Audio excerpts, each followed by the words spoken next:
दोस्तों, स्वागत है आप सबका आपके YouTube channel ex serviceman guide में। दोस्तों, as I promised, we have come up with the other video regarding the preparation of SBI clerk for the ex serviceman candidates। ये वीडियो ना सिर्फ एक्स सर्विसमैन बल्कि सारे बिगिनर्स के लिए बहुत इंपॉर्टेंट होने जा रही है, क्योंकि अब आपका SBI क्लरिकल प्रीलिम्स का एग्जामिनेशन बहुत पास में है। दोस्तों, इस वीडियो में हम डिस्कस करने वाले हैं SBI क्लर्क की strategy for the ex serviceman. दोस्तों, मैं आपसे आग्रह करूंगा इस वीडियो को आप जरूर पूरा देखिएगा, क्योंकि इस बार का जो पेपर है एसबीआई क्लरिकल का वो बहुत खास है। खास इसलिए है दोस्तों कि इस बार जो नंबर ऑफ वैकेंसीज आई हैं that is tremendous in nature. मैं पिछले 5 सालों से एग्जाम्स को ट्रैक कर रहा हूं, मैंने खुद एग्जाम्स दिए हैं और सबसे बड़ी बात है कि मैं खुद ईएसएम कैटेगरी से इसमें सिलेक्टेड कैंडिडेट रहा हूं। तो मैं अपने कुछ थॉट्स, कुछ अपनी स्ट्रेटजी आपके साथ शेयर करूंगा जो आपके लिए जरूर लाभदायक होने वाली हैं। दोस्तों, हम आगे बढ़ते हैं। देखिए, सबसे पहले हम बात करते हैं जो हमारा इसका एक पैटर्न रहता है वो क्या रहता है, इससे काफी लोग वाकिफ होंगे। क्वांटिटेटिव एप्टीट्यूड्स, रीजनिंग और इंग्लिश लैंग्वेज के 3 पेपर इसमें होते हैं दोस्तों। टोटल नंबर ऑफ क्वेश्चंस 35 रहते हैं। इंग्लिश में सिर्फ जो है 30 क्वेश्चन रहते हैं। इसके लिए कि 30 मार्क्स निर्धारित है इंग्लिश में और बाकी दोनों सेक्शंस के लिए 35 मार्क्स आर डेजिग्नेटेड, राइट। अब हम बात करते हैं, इसमें टाइम 20 मिनट का मिलता है, 20 मिनट्स, 60 मिनट्स, ठीक है। और prelims is only qualifying is nature, इसके बारे में आप सब अच्छी तरह वाकिफ होंगे। दोस्तों, अब देखिए सबसे बड़ी बात क्या है, अभी आपको कैसे तैयारी करनी है और मैं आपको बताता जाता हूँ। और ये चीज जो लिखी है मैंने यहाँ पे, competition is getting tougher, it is really getting tougher and tougher by each and every years is passing down. So दोस्तों, आपको अपनी पहली बात कट ऑफ पे ध्यान रखना है। पिछले सालों की कट ऑफ की अगर आप बात करेंगे तो आप पाएंगे ये, अगर इसको मैं बताऊं आपको, तो लास्ट ईयर का कट ऑफ इवन अगर हम बात करें तो 18, 19, 20, 21 इवन तक का तो ये रहता था कि 60 तक का कट ऑफ का जाया करता था। ठीक है, एक मापदंड था, 60 से नीचे कट ऑफ कभी नहीं गया है। पर हाँ, ऐसा 2022 में हुआ है जब कट ऑफ जो है 50 के आसपास मैक्सिमम स्टेट्स का रहा था, और कुछ स्टेट्स का, जैसे कि उत्तराखंड हो गया, आई थिंक उड़ीसा ऑल्सो 55 के आसपास वहाँ पे कट ऑफ गया था। उस टाइम, उस साल मैंने खुद पेपर दिया था, पेपर काफी टफ था, तो कट ऑफ का ग्राउंड जाने का चांस पूरा पूरा था। बट यह मान के मत चलिए, आप प्रिपेयर कर रहे हैं, आपने मॉक्स देने शुरू कर दिए होंगे। You must target 65 marks. 65 का मार्क्स का आपको टारगेट करना है अगर आप ईएसएम कैटेगरी से हैं। मिनिमम बता रहा हूं मैं आपको, अगर आप 70 तक आपके आ रहे हैं तो बहुत ही अच्छा, आपकी प्रिपरेशन बहुत अच्छी दिशा में चल रही है।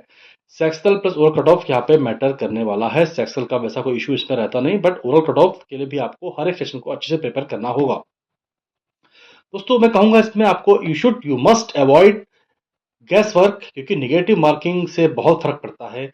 मैंने अपने साथियों को देखा, बहुत लोगों को, जो कि 0.5, 0.25, और अगर मैं कहूँ तो अगर हम प्लस माइनस 1 की रेंज करेंगे तो उसमें एक बहुत बड़े संख्या में कैंडिडेट्स होते हैं जो इसकी मार्जिन से रह जाते हैं। ये भले ही जनरल कैटेगरी के रहे हों या किसी भी कैटेगरी के रहे हों, ये सभी के लिए बात सत्य है। तो एक्यूरेसी मैटर्स है, जितना आपको आता है उतना ही आप करें, ये मेरी आपसे रिक्वेस्ट है। दोस्तों, प्रिपरेशन का लेवल ऐसा होना चाहिए कि आपको, specially if I talk about the quantitative aptitude, maths की बात करें, तो आपको मेंटली वो उस लेवल तक का जाना पड़ेगा जो कि अपने जनरल कैंडिडेट्स जो नए अभ्यर्थी हैं 19, 20, 21, 25 साल के, उसकी अपेक्षा, उसी के आधार पे आपको उस लेवल की तैयारी करनी पड़ेगी कि आपको कुछ क्वेश्चंस के आंसर मेंटली आने चाहिए। आपको वहाँ पे पेन करने की जरूरत भी नहीं पड़नी चाहिए। अगर मैं बात कह रहा हूँ तो मैं प्रीवियस एक्सपीरियंस से कह रहा हूँ, ये आपको इस लेवल की मेहनत करनी पड़ेगी। मैं आपका मोटिवेशन डाउन नहीं कर रहा हूँ दोस्तों, पर ये सच्चाई है। अब हम इससे पहले कि आगे बढ़े, मैं आपको चीज बताना चाहूंगा।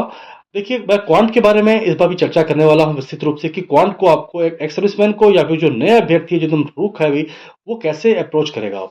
ठीक है, आपको अपनी स्पीड और एक्यूरेसी पे बहुत ज्यादा ध्यान देना है if you are talking about this quant session.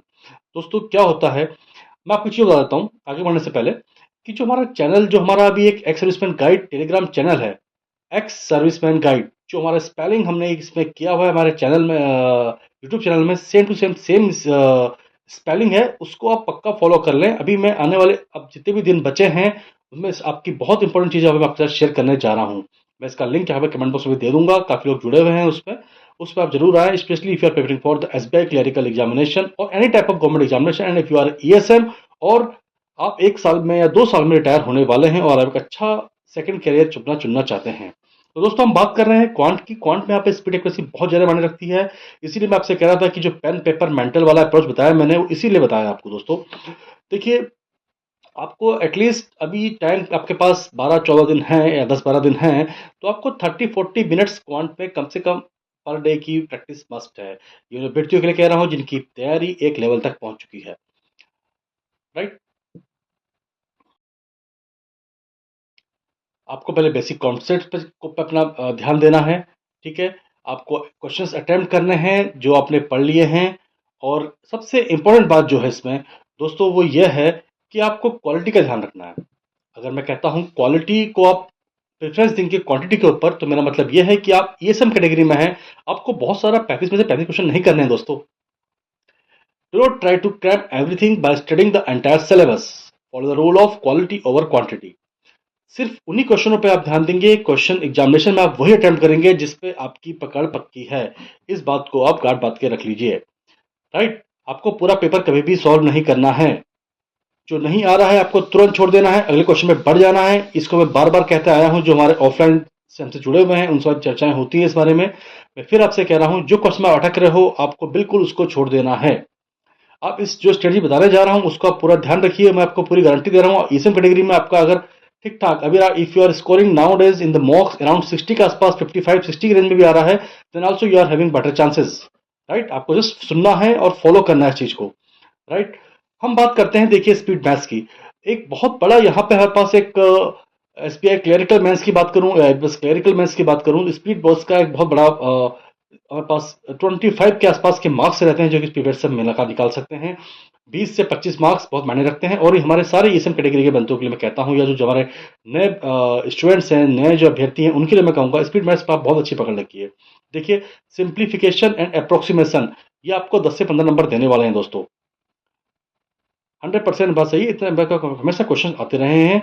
आपको इसकी प्रैक्टिस बहुत अच्छा करनी है ताकि आपके लिए बाद में अर्थमेटिक को करने के लिए टाइम बच सके। राइट। लोग बोलते हैं सर आप सिंपल की बात क्यों कह रहे हैं। सिंपल सी बात है, सिंपल आपको वैसे नहीं करना है जैसे कि आपके पास बहुत टाइम बचा है, 20-20 मिनट पूरे। ठीक है। आपको इसको मुश्किल से मुझे कहता हूं तो 3 to 4 मिनट्स में निपटाने पड़ेंगे। Right. 5 maximum 6 minutes. Right. Then दूसरी चीज आती है इसमें नंबर सीरीज। नंबर सीरीज आपकी सिंपल नंबर सीरीज भी हो सकती है पैटर्न वाली, अदरवाइज दूसरी आपकी रॉन्ग नंबर सीरीज जो होती है वो भी इसमें हो सकती है। आपको इसमें 5 क्वेश्चन देखने को मिलते हैं और ये ऐसे क्वेश्चन होते हैं जिसमें से आप 5 के 5 नहीं तो 4 तो आराम से कर ही सकते हैं। अगर रॉन्ग नंबर सीरीज आता है तो वो सिर्फ आपकी स्विफ्ट में, अगर मान लीजिए रॉन्ग नंबर सीरीज आ गया तो अब घबराने की जरूरत नहीं है कि दूसरी स्विफ्ट में रॉन्ग नंबर नहीं आ रहा है। उस केस में आपका 100% इसमें नॉमिनेशन होता है। और आपके अगर मार्क्स कम आ रहे हैं तो दूसरे अभ्यर्थी के मार्क्स भी उसमें कम आ रहे हैं, उनको भी उतनी डिफिकल्टी हो रही होगी उस रॉन्ग नंबर सीरीज को अटेम्प्ट करने में। दोस्तों क्वाड्रेटिक के 5 क्वेश्चन पूछे जाते हैं पर हमेशा नहीं होता, कभी कभी होता है, कभी कभी किसी पेपर में नहीं आता है। तो बेसिकली क्या रहता है, if you are getting 10 to 15 marks simplification and approximation and 5 questions of number series, the chances are there कि क्वाड्रेटिक इक्वेशन आपसे नहीं पूछी जाएगी। बट मैंने ये खुद एग्जाम्स दिए हैं, मैं आपको प्लेसमेंट से बता रहा हूँ, आपको क्वाड्रेटिक को बिल्कुल भी छोड़ के नहीं जाना है। इसकी आपको तैयारी हमेशा करनी है। अपना अपना आपको सोच के चलना है कि आपके उसमें 5 क्वेश्चन क्वाड्रेटिक के आएंगे ही आएंगे। तो इस केस में क्या होगा, जिसमें क्वाड्रेटिक आएगा 5 क्वेश्चन, उसमें नंबर सीरीज या रॉन्ग सीरीज आपसे 5 पूछा जाएगा और उसमें हो सकता है आपको सिंप्लीफिकेशन के 10 ही क्वेश्चन देखने को मिले। तो अप्रोक्सीमेटली यहाँ पे 10, 15, 20 के मार्क्स के आसपास का आपको ये स्पीड टेस्ट का येलो पोर्शन मिलने वाला है। फिर इसमें जो दूसरी चीज बचती है that is regarding the data interpretation. Data interpretation को भी स्पीड टेस्ट के अंदर ही मैं काउंट कर रहा हूँ। डीआई यहाँ पे 2 से 3 डीआई होती है दोस्तों।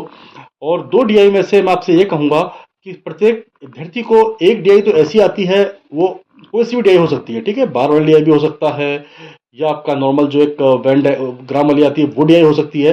आपकी जिसमें कमांड अच्छी है, जिसमें अच्छी प्रैक्टिस कर रखी है, जिसमें आपके अच्छे मार्क्स आ रहे हैं, मैं आपसे कहूंगा उस डीआई को, एक ही डीआई की प्रैक्टिस करिए पर बार बार प्रैक्टिस करिए। जो भी आपको अच्छी लगती है उस डीआई में जिसमें आप एक्सपर्ट हैं, वो और वो डीआई आपको 100% अटेम्प्ट करनी है। आप जब देखेंगे 2 या 3 डीआई होंगी दोस्तों, उनमें से आपको एक डीआई ऐसी मिलेगी जरूर जिसको आप आराम से अच्छा स्कोर कर सकते हैं। इसमें आप 5 से 5 क्वेश्चन आराम से ला सकते हैं। या इवन अगर टाइम कम बच रहा है, 20 मिनट्स होते हैं, सपोज यू हैव रीच्ड, आप देख रहे हैं कि 18 मिनट हो चुके हैं और बाकी आप अर्थमेटिक नहीं छूना चाह रहे हैं, आप इसके कम से कम 1 या 2 क्वेश्चन देखिएगा जिसमें कि आपको जस्ट बार ग्राफ देखना है और आंसर लिखना है। इतना ईजी होता है।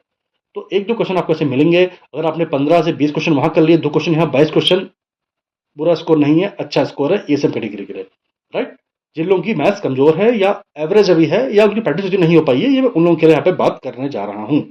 उसके बाद दोस्तों आपके पास अर्थमेटिक का एक बहुत अच्छा खासा सिलेबस है। तो दोस्तों इसमें देखिए डिफरेंट टॉपिक्स से मैंने यहाँ पे लिख दिए हैं। ये एक्सक्लूसिव लिस्ट नहीं है, कुछ चीज़ें इसके बाहर की भी आती हैं, पर जनरली मेंस्ट्रुएशन के क्वेश्चंस रहते हैं जो कि नेचर में इजी होते हैं।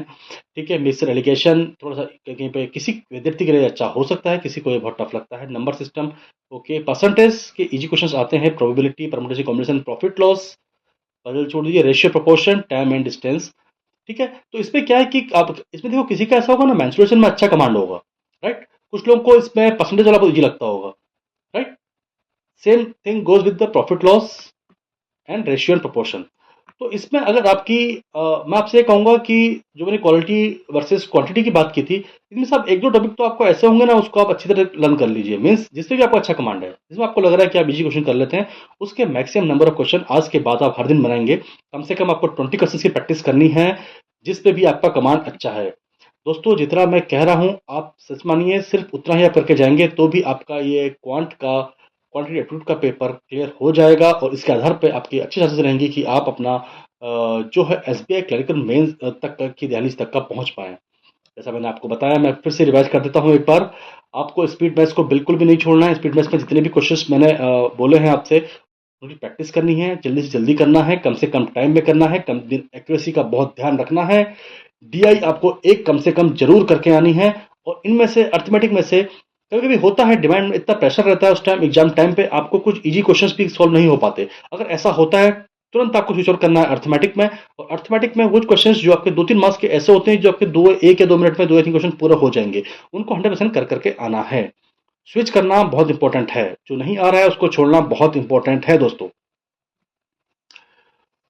अभी आपको देखिए, मैं आपसे ये कहता हूं, अभी आप इस टॉपिक की बात करें तो हम आप कह सकते हैं कि हम अर्थमेटिक की यहाँ पे बात कर रहे हैं, आप उसमें मैक्सिमम क्वेश्चन जो आप जिसमें आप परफेक्ट हैं उसको करने की कोशिश करिए। ठीक है, while following the above points make sure that you solve at least 50 questions every day. इसमें से आपके सपोज आपने 10-20 क्वेश्चन रेगुलरली करने हैं जो कि आपके अर्थमेटिक के होंगे, और बाकी के जो 30 क्वेश्चन होंगे वो आपके स्पीड मैथ्स के होंगे। स्पीड मैथ्स के क्वेश्चन को आपने कम से कम टाइम पे विद एक्यूरेसी करने का कोशिश करना है। इसमें आप पीवाईक्यू का भी हेल्प ले सकते हैं, राइट। आप जो भी फॉलो कर रहे हैं, मैं आपसे भी कुछ पर्टिकुलर टेस्ट सीरीज फॉलो करने को नहीं बोलूंगा।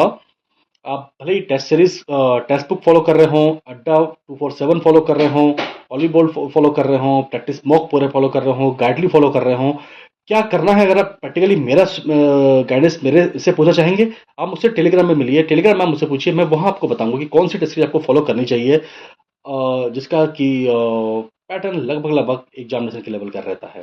दोस्तों इस स्ट्रेटजी को आप पक्का फॉलो करिए, और क्वांट में आपको जो मॉक टेस्ट देने हैं, आप स्पेशली अगर आपको लग रहा है अभी आप थोड़ी सी कसर रह गई है, आपको जो मॉक टेस्ट टॉपिक वाइज देने हैं, ठीक है, उससे आपको क्वांट का आइडिया आ जाएगा कि कहाँ तक आपका सिलेबस पहुंच रहा है, कहाँ तक आप कितना कर पा रहे हैं, और उससे आपका एग्जाम में कॉन्फिडेंस बढ़ने वाला है।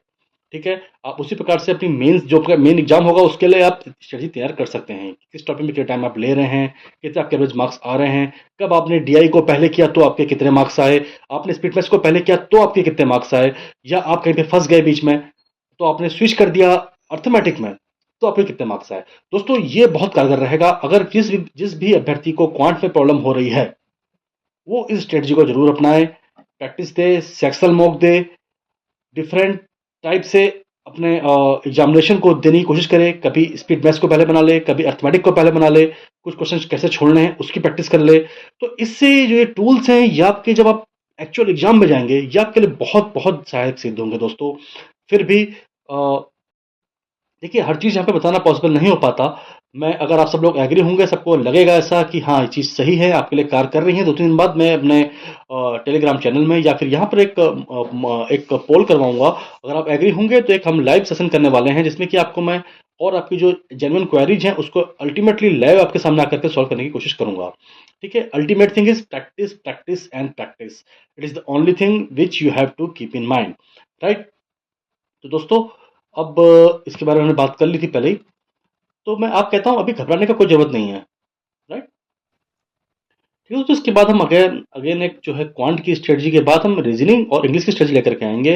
इसी प्रकार हमारे साथ बने रहिए। जय हिंद, जय Bharat. If you are liking, enjoying my content, the content that I create, if you find value in the videos, please consider liking, subscribing and sharing with your friends.